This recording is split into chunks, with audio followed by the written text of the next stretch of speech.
Meus queridos irmãos, vamos abrir a palavra de Deus, segunda carta de Pedro, terceiro capítulo, a partir do versículo de número 11.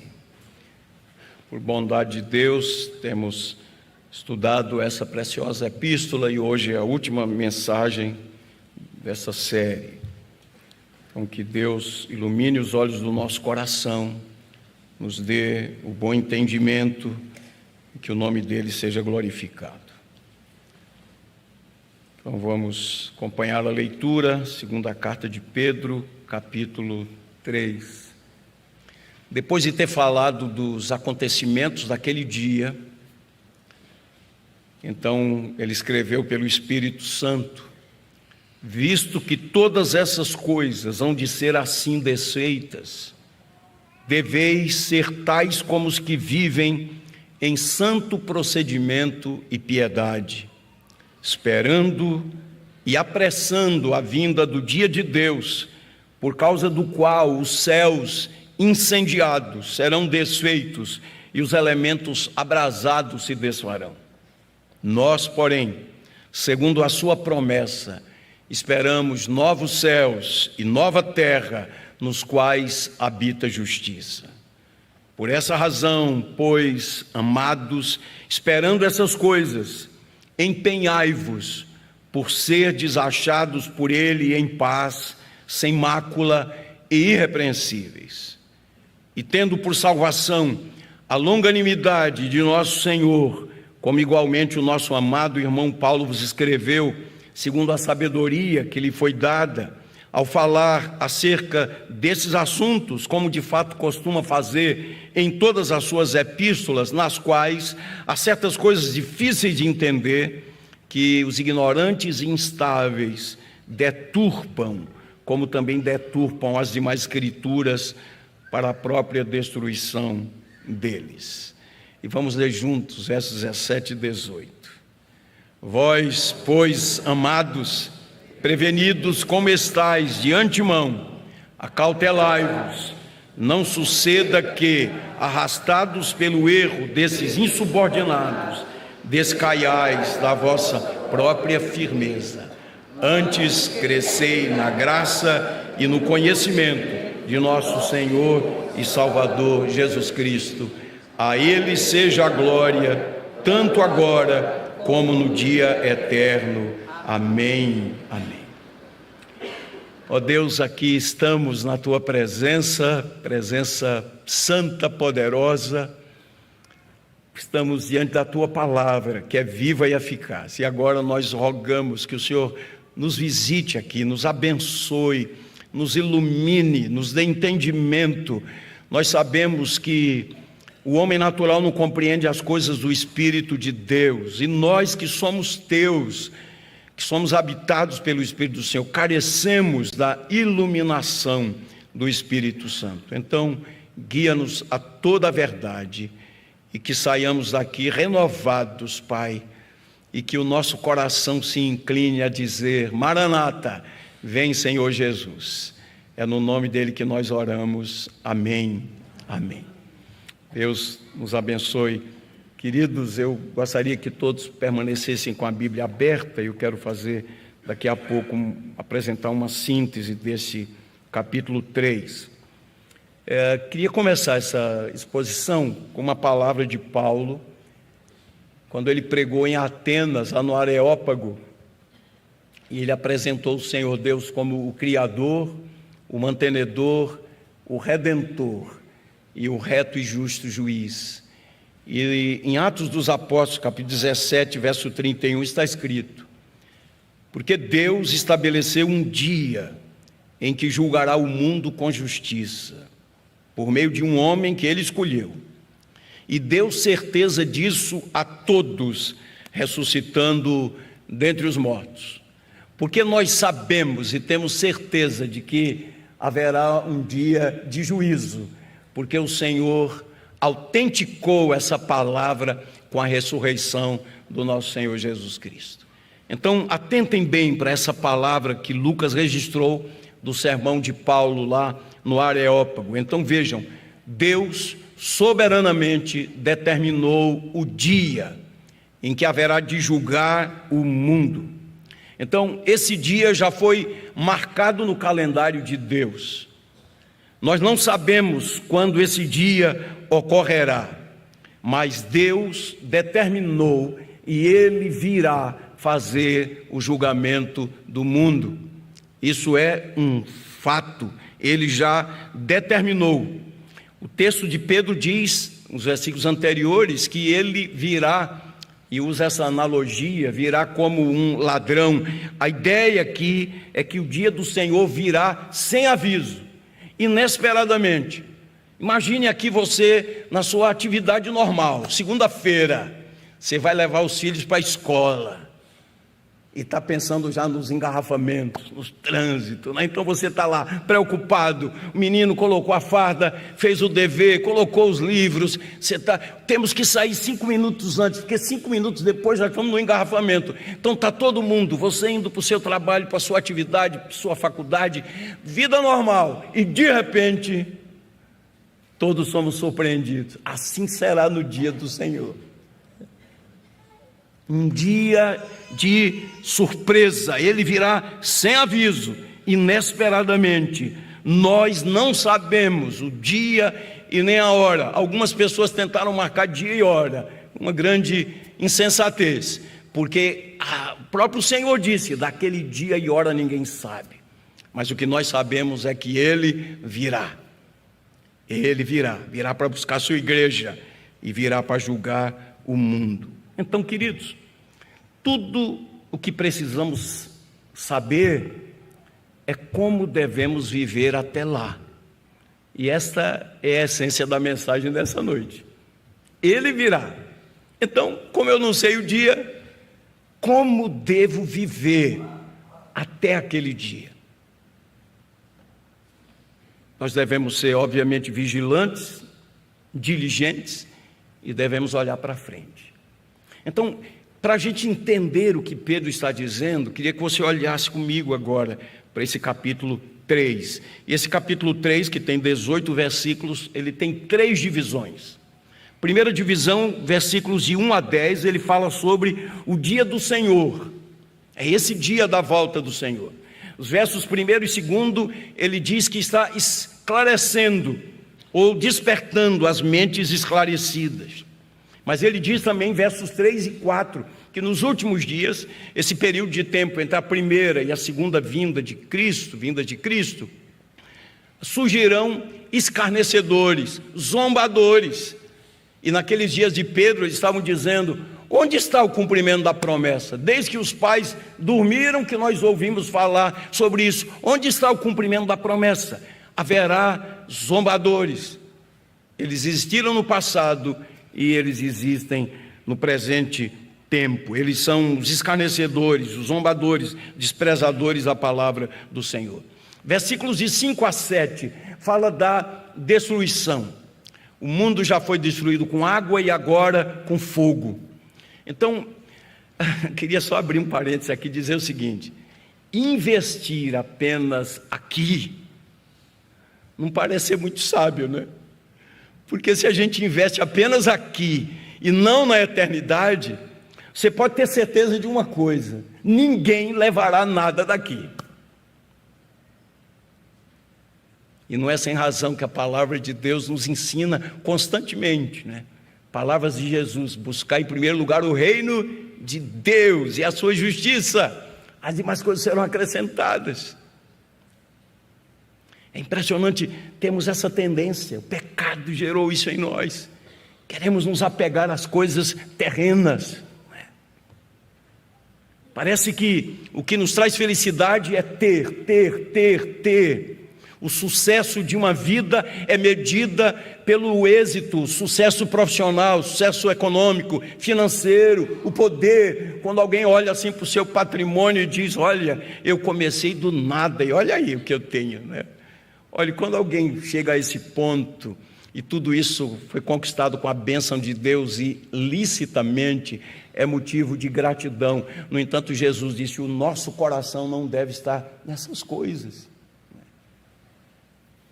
Agora, aquele que tem muito e conseguiu muito, mas não tem o coração no Senhor haverá de ouvir essa palavra, como Jesus falou na parábola: louco, esta noite te pedirão a tua alma, e o que tens, para quem será? Os escarnecedores estavam dizendo: o mundo está aí do mesmo jeito, sempre foi assim. E Pedro cita pelo Espírito de Deus, fala sobre o dilúvio e fala sobre esse fato. Ele usa aqui a linguagem: os elementos em brasa se desfarão. Versículos 8 e 9, ele fala a respeito do tempo.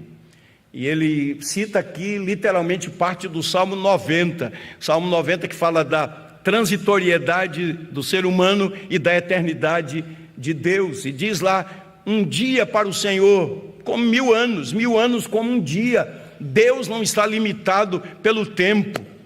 A gente fala 2023, quanto tempo, e para Deus é como um dia, porque Deus é eterno, Ele não está limitado pelo tempo. E Pedro diz: não retarda o Senhor a sua vinda, como muitos a julgam demorada. Pelo contrário, Ele é longânimo para com todos, não querendo que nenhum se perca, senão que todos cheguem ao arrependimento. E no verso 10, o que eu citei há pouco, que ele fala: olhe, porém o dia do Senhor virá como um ladrão, e naquele dia os céus passarão com grande estrondo, e os elementos se desfarão pelo fogo, também a terra e as obras que nela existem desaparecerão.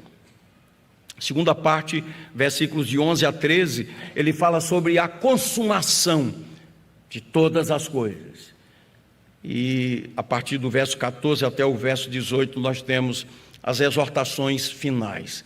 E essas exortações dizem como devemos viver. Devemos ser irrepreensíveis, devemos acolher a verdade, devemos nos acautelar por causa dos erros, e nós devemos rejeitar o engano e crescer na graça e no conhecimento do nosso Senhor Jesus Cristo.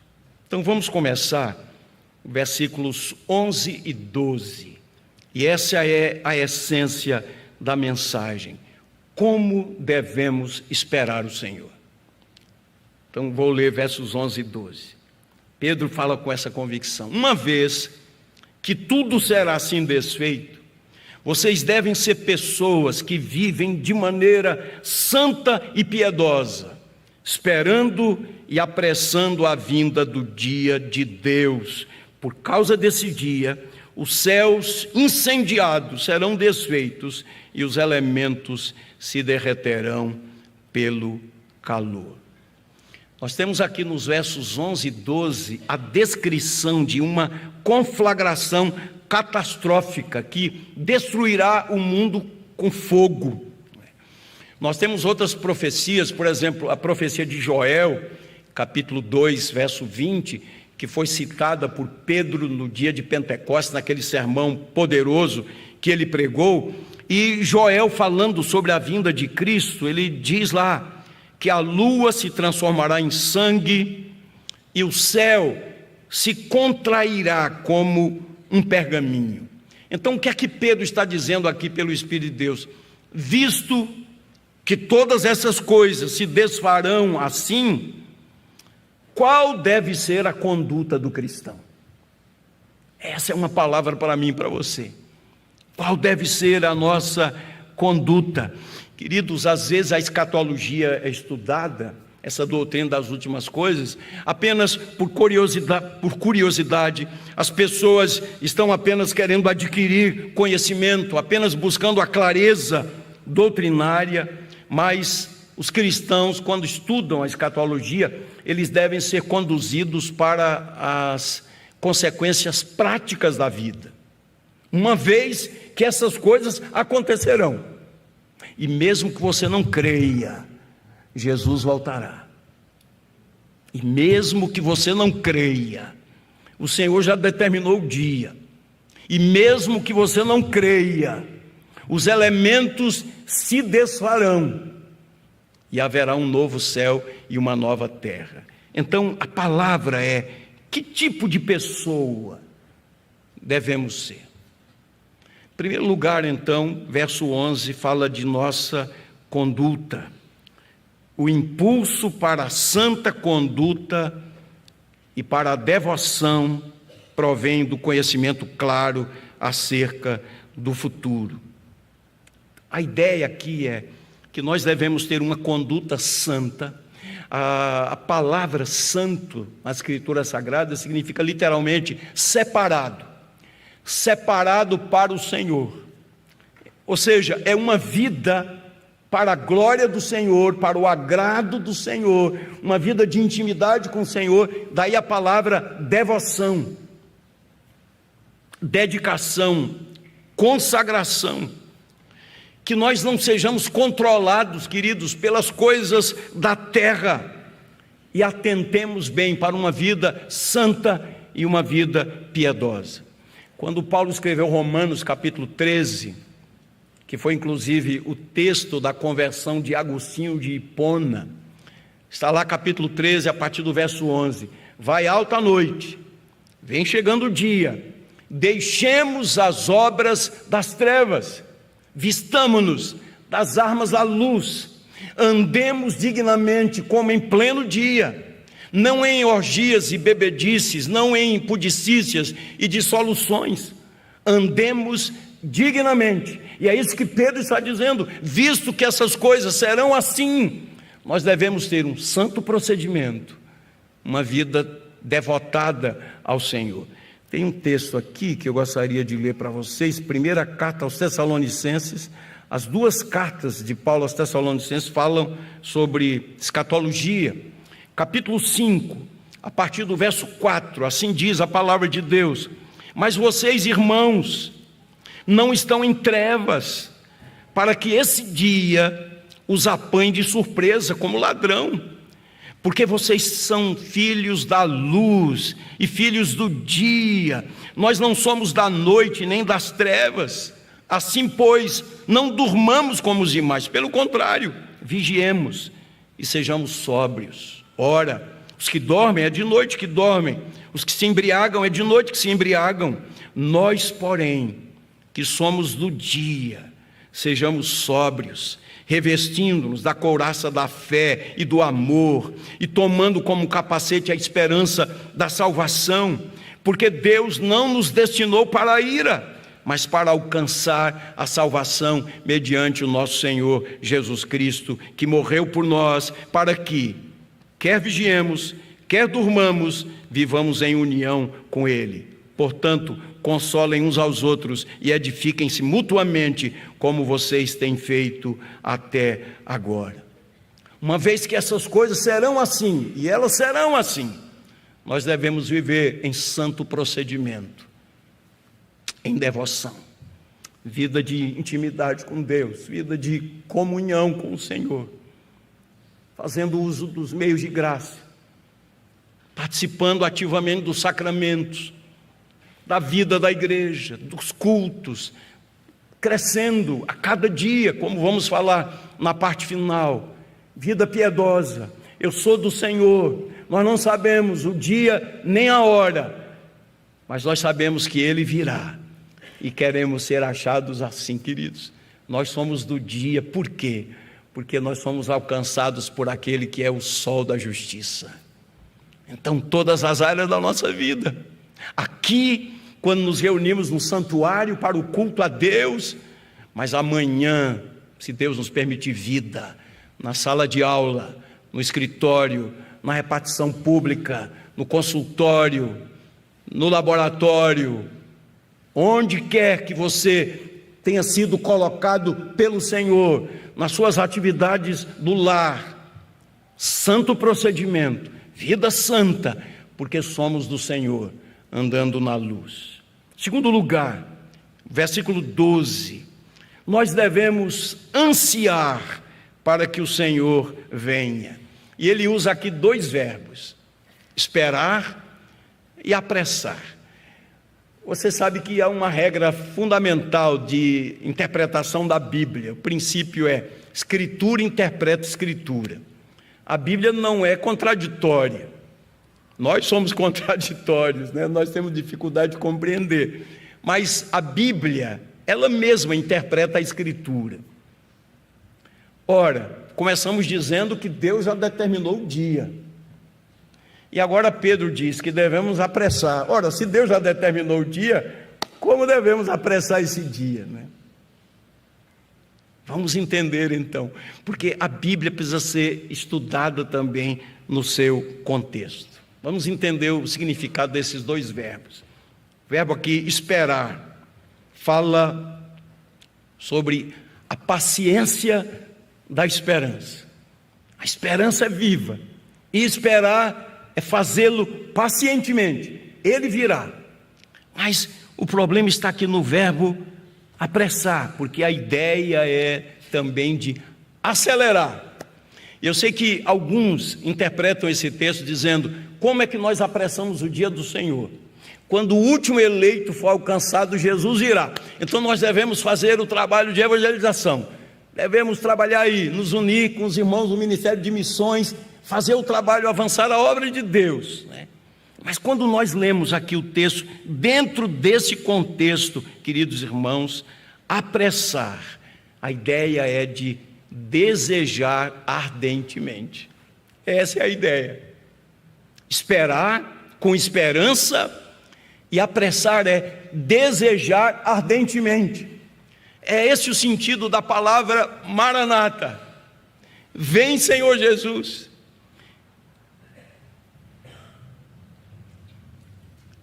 Tozer escreveu um de seus livros dizendo assim: por que a igreja não diz com mais contundência, com mais firmeza, com mais expectação: Maranata, vem, Senhor Jesus?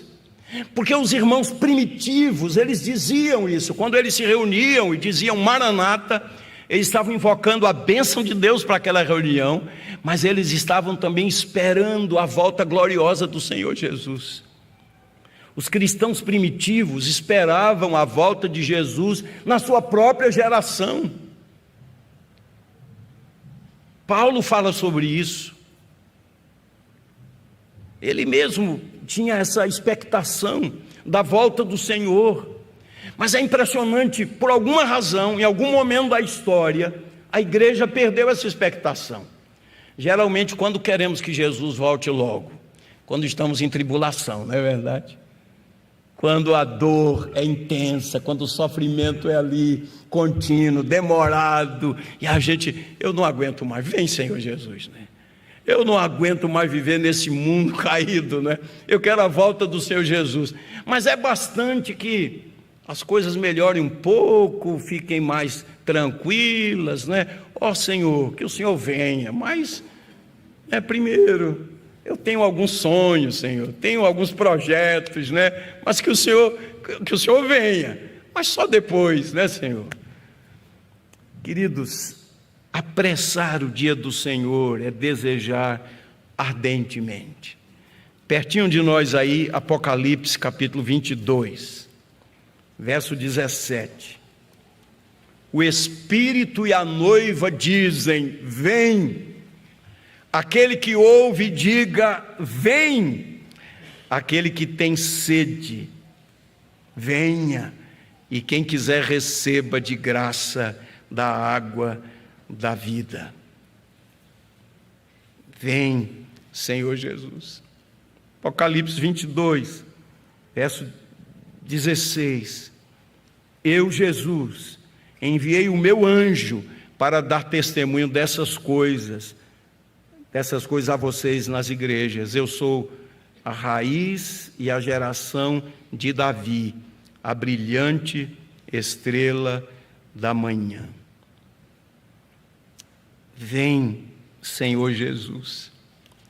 É o Espírito Santo quem estimula a igreja à exclamação e à oração: vem, Senhor Jesus. Queridos, a volta de Jesus representa uma alegria especial para o povo de Deus. A Bíblia diz que nós estaremos com Ele para sempre. Quando Paulo escreveu aos Tessalonicenses, para consolar a igreja, porque a passagem de Paulo tinha sido tão curta por Tessalônica, quando ele estava na segunda viagem missionária, plantando igrejas ali na Macedônia, e havia dúvidas. Paulo, quando estava em Atenas, mandou seus companheiros de volta a Tessalônica, a Filipos, e quando eles voltaram com as notícias, Paulo já estava em Corinto, e lá de Corinto ele escreveu aos Tessalonicenses. E os companheiros de Paulo trouxeram notícias ótimas, os irmãos estavam bem, operosos na fé, firmes, havia amor entre eles, mas havia uma certa tristeza no coração deles, porque alguns tinham morrido, e certamente por causa da perseguição também, e eles pensavam assim: bem, aqueles que morreram não irão com o Senhor quando Ele voltar. E Paulo disse: meus irmãos, eu não quero que vocês se entristeçam como aqueles que não têm esperança. Porque, ouvida a voz do arcanjo, ressoada a trombeta de Deus, os mortos em Cristo ressuscitarão primeiro para o encontro com o Senhor, e depois nós, os que estivermos vivos, seremos arrebatados para o encontro com o Senhor, entre nuvens, e estaremos para sempre com o Senhor. Ele disse: consolai-vos uns aos outros com essas palavras. Vejam a evidência de que Paulo esperava Cristo na sua própria geração, quando ele coloca aí o pronome, primeira pessoa do plural: nós, os que estivermos vivos, seremos arrebatados. A vinda de Jesus deve representar essa alegria pessoal. E Tozer responde: por que os cristãos perderam essa expectação da volta do Senhor? E ele encontrou uma resposta: é porque a igreja tem enfatizado muito mais as obras de Cristo do que a pessoa de Cristo. E nós vivemos dias assim também. As pessoas são incitadas a desejar as bênçãos do Senhor e não o Senhor. Mas a igreja aprendeu a amar o seu Senhor. Vem, Senhor Jesus. Então, como esperar aquele dia? Pela ação do Espírito de Deus, manifestando no nosso coração expectação pela volta do Senhor. Não como uma fuga, mas por causa da alegria desse encontro com o Senhor. Terceiro lugar e terceira verdade está aqui no verso de número 13. Nós, porém, segundo a promessa de Deus, esperamos novos céus e nova terra, nos quais habita justiça. Preste atenção nisso. O Deus vivo, todo-poderoso, o Senhor, o Criador, o único Deus verdadeiro, Ele se manifestou graciosamente em Cristo Jesus, o Messias prometido. Jesus veio, como disse, buscar e salvar o que se havia perdido. Ele cumpriu o seu ministério. Ele foi à cruz, ressuscitou, foi assunto aos céus, o Espírito de Deus foi derramado, e Ele comissionou os seus apóstolos e também a igreja para proclamar salvação dos perdidos, libertação dos cativos, cura dos enfermos, o retorno daqueles que estão desencaminhados e o conserto do terrível dano que o diabo havia impetrado. Então aqui Jesus fala de um alvo, e o alvo é a justiça perfeita. Até lá, nós devemos proclamar o Evangelho, que é poder de Deus, o Evangelho que liberta, o Evangelho que reconcilia, o Evangelho que é poder de Deus e sabedoria de Deus, o Evangelho que é indestrutível. Nós devemos proclamar esse Evangelho para que pessoas sejam resgatadas, mas sempre olhando para o futuro. Haverá uma justiça perfeita, novos céus e nova terra, onde reinarão a justiça. Não haverá mais dor, nem pranto, nem luto, nem separação, nem pecado mais. Não haverá derrota, não haverá tristeza. Pastor Cláudio enfatizou essa verdade no domingo passado, e essa é a nossa esperança. O alvo é a justiça perfeita, mas até lá nós devemos andar em santo procedimento, em devoção. Nós devemos esperar e apressar o dia do Senhor, vivendo com essa expectação. Vem, Senhor Jesus. É o Espírito de Deus quem coloca esse fato, essa verdade no nosso coração. E enquanto Ele não vem, nós devemos testemunhar e proclamar o Evangelho que liberta, essa mensagem extraordinária de Cristo Jesus. E na parte final, queridos, que é o último ponto, nós temos nos versos 14 a 18, que eu quero chamar aqui de exortações finais. Verso 14, ele fala sobre empenho. Por essa razão, amados, esperando estas coisas, esforcem-se para que Deus os encontre sem mácula, sem culpa e em paz. Ou seja, firmeza, empenho na instrução do Senhor, na palavra do Senhor, permanecendo em Jesus, obedecendo à direção do Espírito Santo, rejeitando o mundo e a sua natureza. E entenda o que Pedro vem escrevendo aqui pelo Espírito de Deus. Aquele que espera novos céus e nova terra deve começar renovando a si próprio. Nós temos de ser achados irrepreensíveis naquele dia. Então, o termo aqui é empenho, esforço. Vida cristã é vida de dedicação, de empenho. Nós não podemos levar a vida cristã de qualquer jeito. É luta, é batalha mesmo. Vida cristã é oração, é apego à palavra, é meditação na palavra. Vida cristã é joelhos dobrados, clamando pela misericórdia de Deus. Ó Senhor, dá-me graça para que eu seja encontrado fiel. Dá-me graça, Senhor, para que eu viva de tal maneira que esteja preparado para aquele dia. Volto a chamar a atenção para essas verdades, que Deus nos encontre sem mácula, sem culpa e em paz. E o único que pode nos preparar é o Senhor Jesus Cristo. É Ele a nossa única esperança. Segunda verdade aqui, nessas exortações finais, é que nós devemos considerar a longanimidade do nosso Senhor. Versos 15 e 16. E considerem a longanimidade do nosso Senhor como oportunidade de salvação, como também o nosso amado irmão Paulo escreveu a vocês, segundo a sabedoria que lhe foi dada, ao falar a respeito desses assuntos, como de fato costuma fazer em todas as suas cartas. Nelas há certas coisas difíceis de entender, que aqueles que não têm instrução e são instáveis deturparão, como também deturparão as demais escrituras para a própria destruição deles. Então, considerar a longanimidade do Senhor. E aqui eu digo o seguinte: se o fim ainda não chegou, nós não devemos murmurar, nem devemos nos queixar, pois a longanimidade do Senhor significa salvação para muitas pessoas. E eu quero lhe dizer hoje, em nome de Jesus, a porta da graça está aberta. Hoje, se ouvirdes a sua voz, não endureçais o vosso coração. Hoje é dia de salvação, é dia de arrependimento, é dia de mudança de vida, é dia de libertação de uma religiosidade que é apenas uma casca de verniz, uma religiosidade sem piedade, sem profundidade, sem o temor de Deus. Hoje é dia de salvação. Precisamos considerar a longanimidade do Senhor.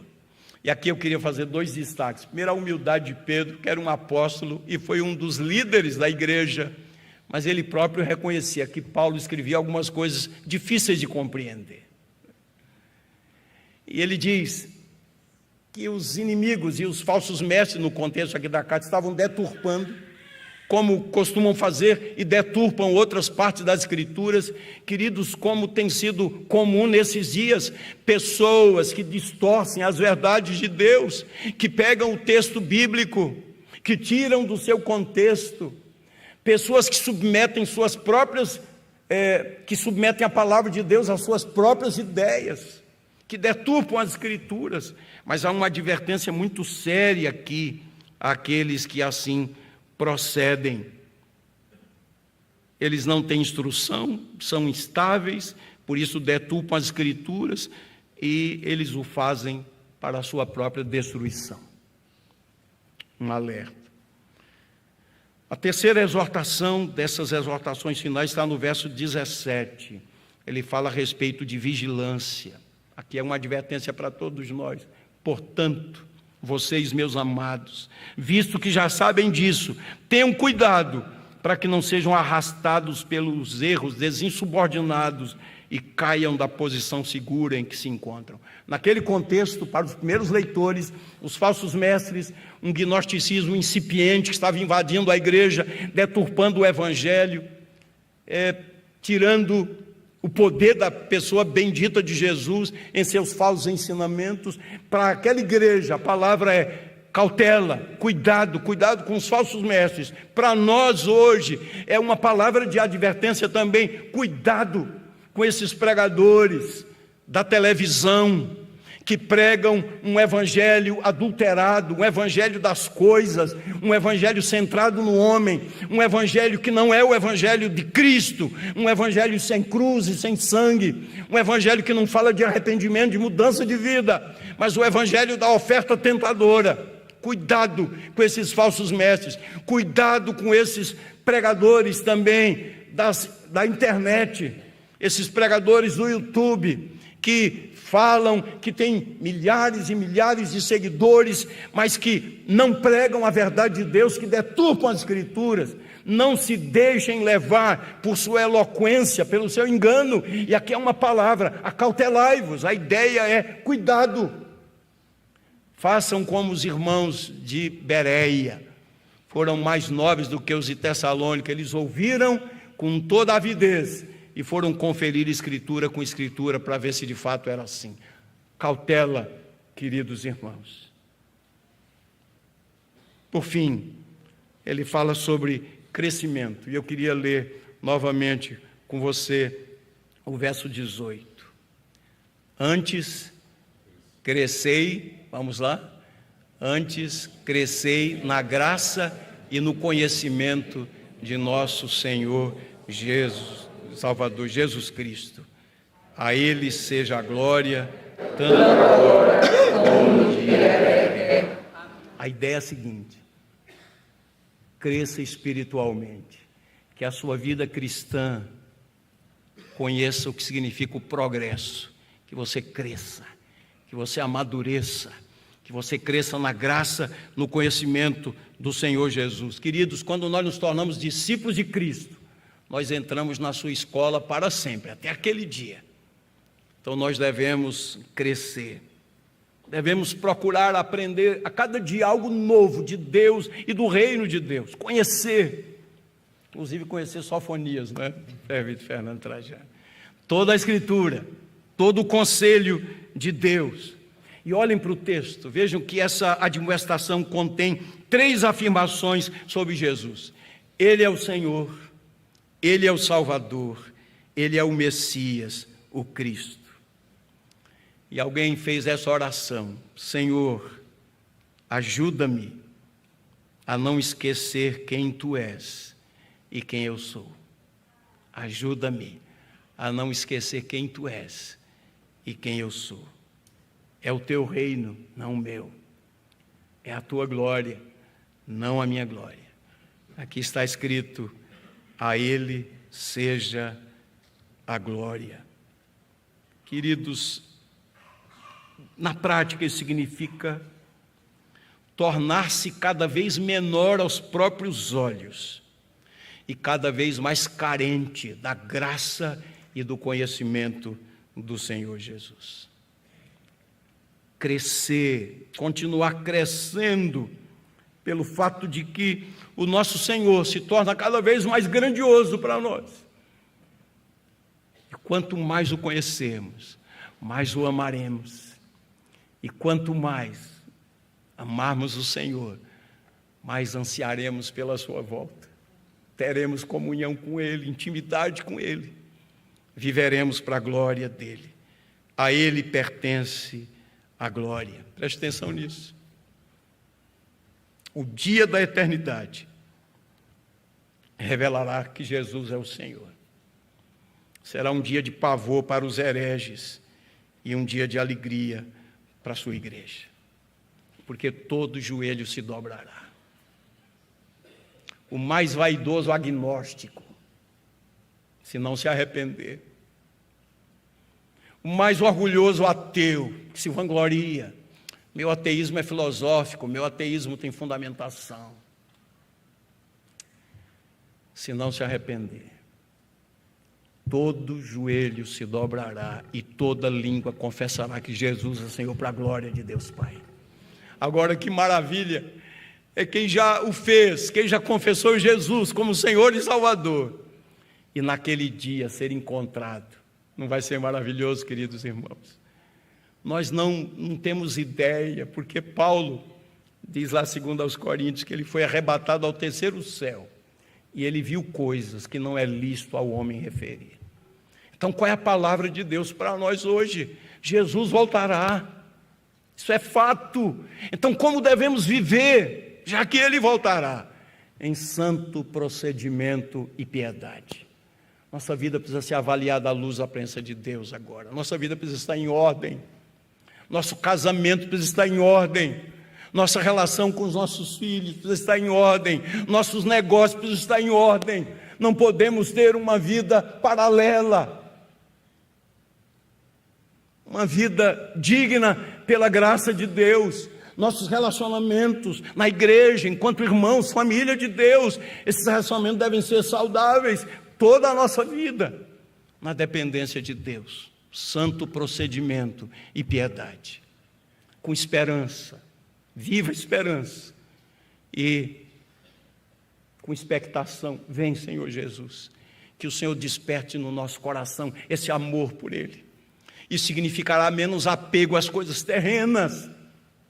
Não é sem razão, queridos, que Paulo, que tanto conheceu e amou o Senhor Jesus, podia dizer de todo o coração: tendo o que comer e com que nos vestir, estejamos contentes. Perdemos isso, né? Diz que nosso contentamento depende das coisas. Se eu não tiver coisas, eu sou um verdadeiro fracasso nessa vida.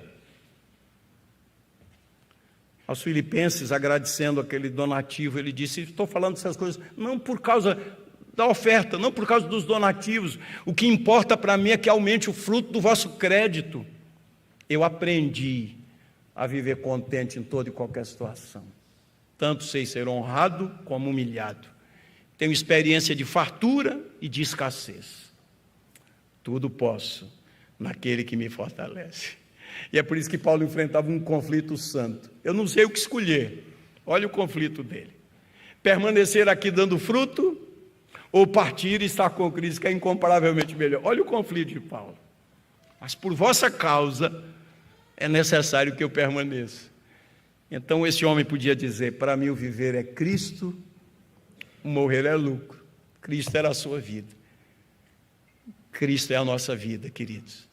O nosso maior bem, o nosso maior tesouro, o nosso Senhor e o nosso Salvador. Bendito seja o nome do Senhor.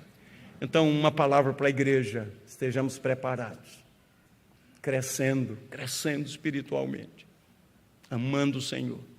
E para você que está aqui, que ainda não rendeu-se ao Senhor, e você que está acompanhando essa transmissão, ainda não entregou sua vida, que hoje seja o dia do arrependimento, em nome de Jesus. Que você clame pela misericórdia do Senhor, porque a porta da graça ainda está aberta. E você que está flertando com o mundo, arrependa-se em nome de Jesus. Disse o Senhor: tenho, porém, contra ti, que abandonaste o teu primeiro amor. Lembra-te, pois, de onde caíste, arrepende-te e volta à prática das primeiras obras. Que o Senhor nos abençoe. Amém, amém.